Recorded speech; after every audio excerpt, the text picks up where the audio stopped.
বন্ধুরা, good morning. কেমন আছো তোমরা সবাই? আশা করছি তোমরা সবাই অনেক অনেক ভালো আছো, আর আমরাও ভালো আছি। তো শুক্রবারের সকাল, এখন বাজে হচ্ছে 11:30, মানে 11:30 সকাল বাজে, কিন্তু বাইরে দেখে মনে হচ্ছে যে দুপুর হয়ে গেছে। তো ওই দেখো রিহুবাবু ওখানে দাঁড়িয়ে দাঁড়িয়ে কি করছে, ভেড়ার পিঠে উঠে ওখানে দাঁড়িয়ে দাঁড়িয়ে দুধ খাচ্ছে। আর এদিকে বিছানা টিছানা গোছাবো আমি। আজকে রিহু শরীরটা একটু ভালো আছে কালকের থেকে, কালকে রাতে ওআরএস খাওয়ানো হয়েছিল, তারপরে এখন শরীরটা একটু সুস্থ আছে। আর আমার তো সে ঠান্ডা কাশি, সে আর কমছেই না, কমবে কিনা জানি না, মনে হয় এই নিয়ে সারা জীবন থাকতে হবে, ঠান্ডা কাশি এসব নিয়ে, মানে যা অবস্থা। তো এখনও বিছানাটা গোছাবো, চাদরটা চেঞ্জ করবো, কেননা সকালবেলা আবার বমি করেছে বালিশের ওপরে চাদরে, তো পুরো চেঞ্জ করে দেবো চাদরটা, চেঞ্জ করে দিয়ে নতুন চাদর পাতবো একটা। আর রান্নাবান্নাও করবো, বাসন কোসন সব মেজে রেখেছি সকালবেলা উঠে। আর রিহু সকালবেলা মানে ভোরবেলা উঠে না খুব কান্নাকাটি করছিল, জ্বালাতন করছিল, ওই জন্য আমি আবার ওকে নিয়েই বসেছিলাম, বিছানায় বসেছিলাম। তো তারপরে আবার ঘুমিয়েছিল, তখন আমি বাসন কোসনগুলো মেজে নিলাম, ঘরদোর সব ঝাড় দিয়ে নিয়েছি। এখন শুধু মুছলেই হয়ে যাবে, মুছে টুছে স্নান করে পুজোটা দিয়ে নেবো একেবারে। আর এদিকে কী আর বলবো, মানে কি বলবো আর বুঝতে পারছি না, কথা খুঁজে পাচ্ছি না। তো এখন বিছানাটাকে গুছিয়ে তারপরে আমি রান্নার ওদিকে যাব। তো ভাতটা বসিয়ে দিয়ে এসেছি, আলু সেদ্ধ ভাত। তো ভাতটা হতে থাকুক, তারপরে পরে ভাবনা চিন্তা করে দেখবো যে কিসের তরকারি রান্না করবো। আর আজকে যেহেতু শুক্রবার, নিরামিষ জানোই তো। তো দেখা যাক কী করি। তো কী করছি সারাদিন সেগুলো সব কিছু তোমাদের সঙ্গে শেয়ার করবো। আর এখন আমি আগে বিছানাটা গুছাই। তো দেখো এই যে ভাতটা তো বসিয়ে দিয়েছি, আগেই বললাম ভাত উতলে গেছে। আর এদিকে কিন্তু মাছটা ভাজা বসিয়ে দিয়েছি। তো বিছানাটা গোছানোর আগে ভাবলাম কি যে তাহলে একেবারে রান্নাটা করেই নিয়ে একেবারে বিছানাটা গুছিয়ে রেখে তারপরে আমি স্নান করতে যাবো, রিহুকেও স্নান করিয়ে দেবো। তো মাছ ভাজতে এদিকে দেখো পটল কেটে লবণ হলুদও মাখিয়ে নিয়েছি। লবণ হলুদ আগে থেকে মাখিয়ে নিলে তো একটু নরম হয় পটলটা, ওই জন্য মাখিয়ে নিয়েছি। আর এখন তো পটলগুলো একদম কচি। আর বাইরে দেখো এই যে কুমড়ো গাছ হয়েছে, কি সুন্দর লাগছে দেখতে। কিন্তু একটাই অসুবিধা, যে গাছটা ওই সোজা থাকলে ঘরের ভেতরটা, রান্নার এই জায়গাটা অতটা আলো পড়ে না, অন্ধকার অন্ধকার থাকে। আর বাইরে কিন্তু আজকে মেঘলা ওয়েদার, রোদ ওঠেনি সেরকম। তাও গাছটা ওখানে থাক, অসুবিধা নেই। কদিন পরে তো যখন গাছটা আরও বড়ো হয়ে যাবে, পাতাগুলো আর কিছু থাকবে না ওখানে। আর দেখো যে মাছ ভাজাটা কিন্তু হয়ে গেছে। আর এদিকে পটলটা এখন ভেজে নেবো, তাই কড়াইতে আর একটুখানি তেল দিয়ে দিয়েছি। আজকে কি করবো বলো তো, একটু ওই যে পটল ভেজে যে তেলটা আছে না, আলু সেদ্ধ দিয়েছি, তো ওই পটল ভাজার তেলটা দিয়েই ভাতটা মেখে নেবো। আলু সেদ্ধ দিয়ে যখন মাখবো তেল তো দিতেই হবে। আর এই দেখো পটল কিন্তু একটা একটা করে দিয়ে দিচ্ছি তেলের মধ্যে। তো একটা একটা করে দিয়ে তারপরে কিন্তু আমি ভালো করে লাল লাল করে পটলগুলো আজকে ভেজে নেবো, একদম হালকা আছে। আগের দিন পটল ভেজেছিলাম তো বেশি ভাজা হয়ে গেছিলো, মানে একটু পুড়ে গেছিলো। গ্যাসের ফ্লেমটা আর কি বাড়ানো ছিল, আগে থেকে আমার খেয়াল ছিল না। পরে যখন খেয়াল পড়েছে তখন দেখছি যে গ্যাসের ফ্লেমটা বাড়ানো ছিল, আর পটলগুলো একটু পুড়ে গেছে সাইড দিয়ে। তো ওই জন্যে আজকে একদম নিভু আছে, কিন্তু পটলটা ভেজে নেবো। দেখো সবগুলো পটল কিন্তু দেওয়া হয়ে গেছে। আর এদিকে আমি ভাতটাও দেখে নিচ্ছি যে কতটা হয়েছে, ভাত বাকি আছে কেন। তো দেখলাম যে একটুখানি বাকি আছে, তো আর একটুখানি ভাতটা হোক। আর ভাতটা হতে হতে আমি কিন্তু ওইদিকে বিছানাটাকে একেবারে গুছিয়ে নেব। আর দেখো আমি কিন্তু বিছানাটা গুছাতে চলে এসেছি। বিছানার ওপর থেকে সব কিছু কিন্তু নামিয়ে দিয়েছি। নিচটা যেহেতু এখন পরিষ্কার করা আছে, ওই জন্য অসুবিধা হয় না। আমি তো একেবারে মুছে টুছে নিয়েছি। আর এখন দেখো এই যে এটা কিন্তু নতুন চাদর, আর এই চাদরটা পেতে নেব। সাদা চাদর আছে, কিন্তু এই চাদরটা আজকে পাতবো। মানে এই টাইপের সাদা চাদর আমি আগে কখনো পাতিনি, আর নোংরা হয়ে যাবে বলে সাদা চাদর কিন্তু আমি সেরকম একটা কিনিও না, আর ওই জন্য ব্যবহারও করা হয় না। কিন্তু ভাবলাম যে একটা সাদা চাদর কিনি। তো এই চাদরটা দেখো পেতে নিচ্ছে, কালকে যেহেতু আমার বরের বার্থডে আছে, তো ওই জন্যে ভাবলাম যে তাহলে আজকে একটা নতুন চাদরই পেতে দিই। কাঁচা চাদর আর পাতবো না, কাঁচা চাদর তো সবসময় পাতি, এই চাদরটা আজকে পাতা থাক। তো দুদিন গেলেই আবার তুলে দেবো চাদরটা, কালকের দিনটাও থাকবে একটু পাতানো, তারপর আর 2 দিন থাকবে, তারপরে তুলে দেবো। ওই 3-4 দিন পরেই আর কি তুলে দেওয়া হবে চাদরটা। আর দেখো চাদরটা কিন্তু কোনো রকম করে পেতে নিয়ে নিচ থেকে সব মানে বালিশ কম্বল সব কিছু কিন্তু ওপর দিকে তুলে নিচ্ছি। আর কয়েকটা জামা কাপড় রয়েছে, সেগুলোও আমি এখন বের করে নিচ্ছি। তো বের করে নিয়ে ওগুলো রেখে দেবো, আজকে আর কাচবো না, কারণ রিহু কিন্তু ওই কোলে ওঠার জন্য বায়না করছে। আর দেখো একদম আমার সঙ্গেই কিন্তু ঘুরছে, আর এখন কিন্তু ও কোলে উঠবে, ওই জন্য বারবার করে হাত বাড়াচ্ছে, আমাকে ডাকছে, করছে। আর দেখো আমার কিন্তু ওদিকে চুলটা খুলে যাচ্ছে কাজ করতে করতে। আর এই গার্ডারগুলো না চুলে একদম থাকে না, চুলটা খুলে যায়। তো ওই জন্যে আরও বেশি করে না, গরমের সময় তো চুলটা খুলে গেলে আর কাজ করতেও খুব অসুবিধা হয়, আর ঘেমে যায়, ওই জন্য চুলগুলো মুখের সঙ্গে একদম লেগে যায়। আর চুলটা এতটা পরিমাণ বড় হয়ে গেছে, কাটতেও দেবে না, আর শ্যাম্পু করতে গেলেও খুব অসুবিধা হয় চুল নিয়ে। তো তো এখন এই যে রিহুকে দেখো জামা প্যান্টটা খুলে দিচ্ছি আমি, এরপরে তেল মাখিয়ে দেবো।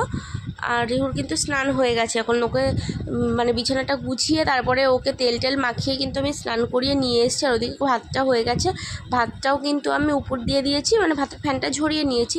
আর রিহুকে জামা প্যান্টটা পরিয়ে দিয়ে তারপরে কিন্তু আমি ওইদিকে যাবো, রিহুকে খাইয়ে দেবো। আমারও কিন্তু স্নান হয়ে গেছে। তোমরা কিন্তু দেখে বুঝতেই পারছো যে আগের ভিডিওতে কিন্তু আমি অনেকটা নাইটি পরেছিলাম, এই ভিডিওতে অনেকটা নাইটি পরে আছি। তো রিহুর সঙ্গে সঙ্গে কিন্তু আমি একেবারে স্নান টান করেছি, এটা কিন্তু অনেকক্ষণ পরে। তো বিছানাটা একদম টান টান করে পাতানো ছিল। আমি আর কি রিহুকে নিয়ে যাওয়ার পরে রিহুকে বাথরুমে রেখে আমি একদম বিছানাটা টান টান করে পেতে নিয়েছিলাম। আর দেখো যে কাজললতা থেকে কাজল দিলাম না, এই কাজলটা আমার মা কাজল পাড়িয়ে দিয়েছিল, ওটা অনেক দিন থেকে ওই বাড়িতে ছিল। আর আমার না সব কাজল কৌটোগুলো হারিয়ে যায়, তো ওই জন্য মাকে বললাম তাহলে কাজল কৌটো এখানে রাখো, আর আমি বাড়িতে এই কাজল লতাটা নিয়ে যাচ্ছি, এটা থেকে ওকে কাজল পরাবো। আর এই কাজল একদিন পরালে 2-3 দিনে আর পরানোই লাগে না, তুলতে গেলে তো পুরো মুখ কালি কালি হয়ে যায়। আর রিহু দেখো পাউডারের কৌটো পেয়ে গেছে, এখন পাউডারের কৌটো নিয়ে আর কি খেলা করছে। ওই পাউডার ফেলবে, এই করে করে সব পাউডারগুলো নষ্ট করে ও, মানে এদিক ফেলে দেয় ওদিক ফেলে দেয়। আর দেখো এক জায়গায় দাঁড়াবেই না, সে একটু শরীরটা সুস্থ হয়েছে তো ওই জন্য ওর আবার সে আগের মতন দুষ্টুমি শুরু হয়ে গেছে। সন্ধ্যেবেলা গেছিলাম হচ্ছে দোকানে, মানে সন্ধ্যের আগে গেছি, আস্তে আস্তে সন্ধ্যে হয়ে গেছে। আর ঋতিকাও গেছিল আমাদের সঙ্গে, অনেকদিন পরে কিন্তু ঋতিকা আসলো আমাদের বাড়িতে। ও এখন আসার টাইমই পায় না, ওরও শরীর খারাপ, ঠান্ডা ঠান্ডা লেগেছে। আর এখন ভাই দিদিকে পেয়ে খুব খুশি, অনেকদিন পরে দিদিকে পেয়েছি। তো ওরা এখন খেলুক, দোকানে গেছিলাম।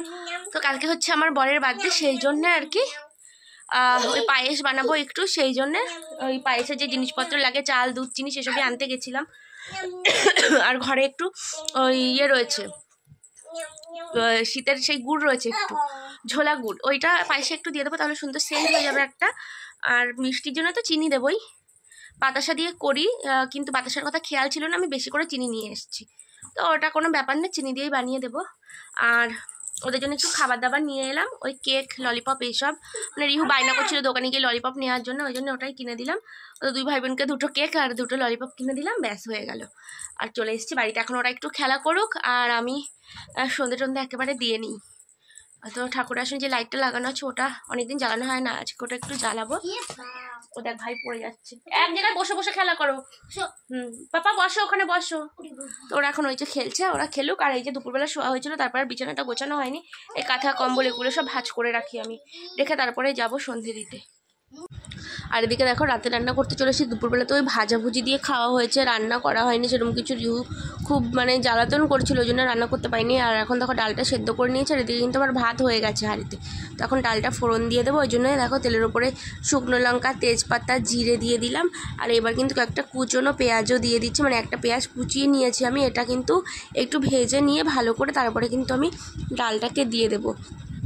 আর খুন্তিটা মাজা নেই বলে কিন্তু হাতা দিয়েই সব নাড়াচাড়া করে নিচ্ছি। খুন্তি দুপুরবেলা না বাসন কোসন মাজা হয়নি, তো ওই জন্য খুন্তিটাও মাজা হয়নি। তো দেখো পেঁয়াজটা কিন্তু হালকা হালকা ভাজা হয়ে গেছে, আর একটু সামান্য ভাজা হলে মানে পেঁয়াজটা একটু মজা আসলে আমি কিন্তু দিয়ে দেবো। ডাল সোমবার দিতে গেলে অতটা পেঁয়াজ ভাজতে হয় না। রান্নাবান্না সব হয়ে গেছে কমপ্লিট। আর কেক আনতে দিয়েছিলাম একজনের কাছে, তো ও কেকটা এনে দিয়েছে। আর এদিকে রিহু দেখো কেকের সঙ্গে যে একটা টুপি নিয়ে এসছো, এখন ওই যে টুপিটা নিয়ে দেখো খেলা করছে, ওই কাটবে কেকটা, মানে কাটার জন্য ব্যস্ত হয়ে গেছে। তো ফোন এসেছিল একটা, ওই জন্য ভিডিওটা মাঝখান থেকে বন্ধ করে আবার কথা বলে নিলাম, নিয়ে আবার ফোন করলাম। তো রিহু ওই যে কেক কাটার জন্য ব্যস্ত হয়ে গেছে, মানে ওর বাবার বার্থডের কেক ওই কাটবে। আর কালকে তো শনিবার যেহেতু আমাদের নিরামিষ, তাই রান্নাবান্না সেরকম কিছুই হবে না।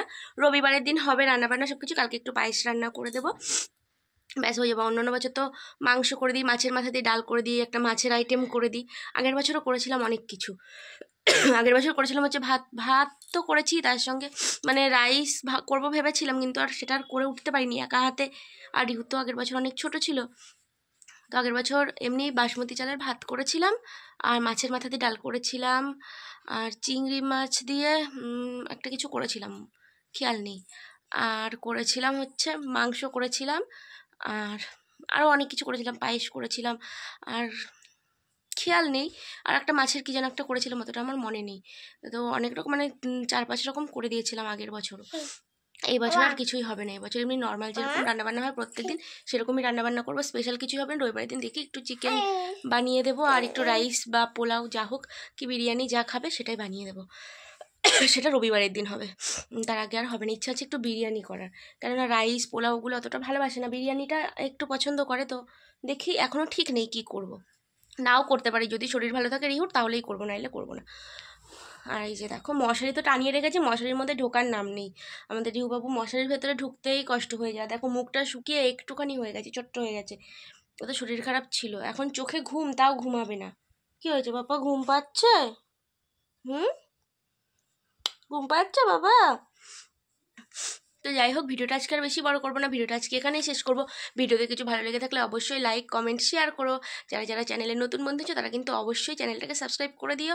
আর যারা যারা আমার ফেসবুক পেজ থেকে দেখছো তারা কিন্তু অবশ্যই আমার পেজটাকে ফলো করে দিও। তো আজকের মতন টাটা, কালকে আবার দেখা হবে নতুন ভিডিওতে।